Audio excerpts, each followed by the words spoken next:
In September 1968, a non-commissioned officer in the British Army was sleeping soundly in his room at the Decalia Army Base on the island of Cyprus. On the second floor with his wolfhound, the man suddenly woke up when his dog began angrily growling toward the door. The witness knew something was wrong, and immediately he suspected someone had broken in.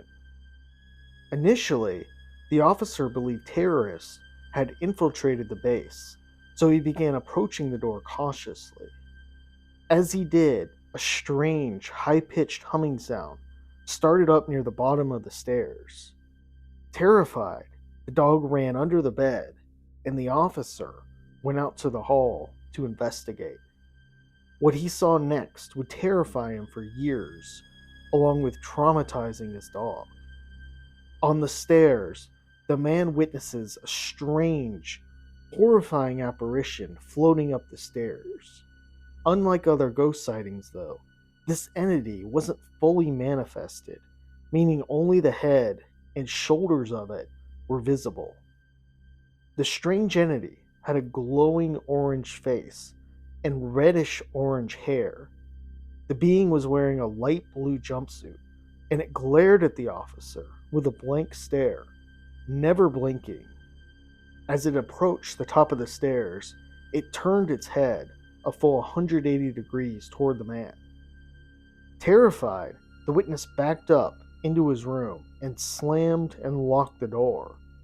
Then, the weird humming sound intensified to a deafening pitch.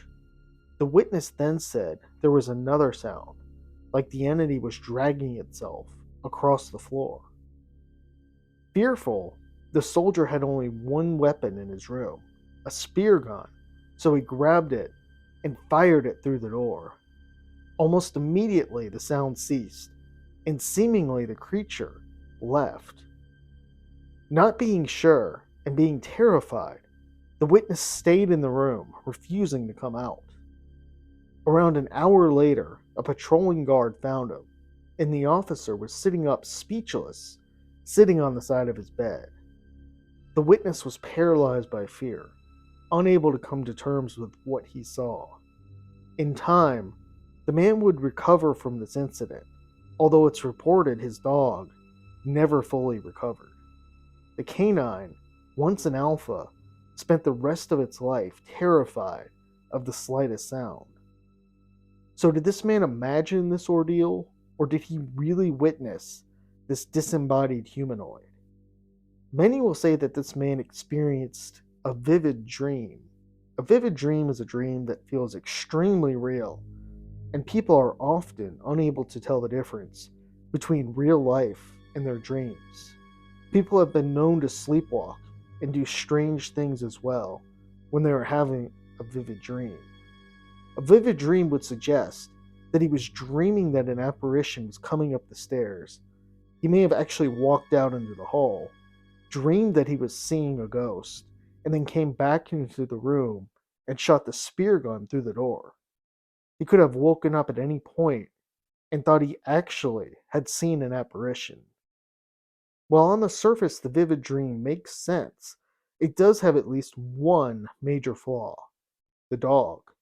It's clear that the dog was terrified from something, not only that night, but down the road in the future. There's still questions that seemingly go unanswered, though, in the UFO report as well. For one, did anyone else on the UFO base hear the deafening noise that night? It doesn't appear anyone else did, or perhaps it was just left out of the report. Also, did anyone else see the orange light? Guards were definitely around and awake, but maybe their vantage point didn't allow them to see it. This incident is surely a creepy one, and it appears that many of these questions will continue to go unanswered.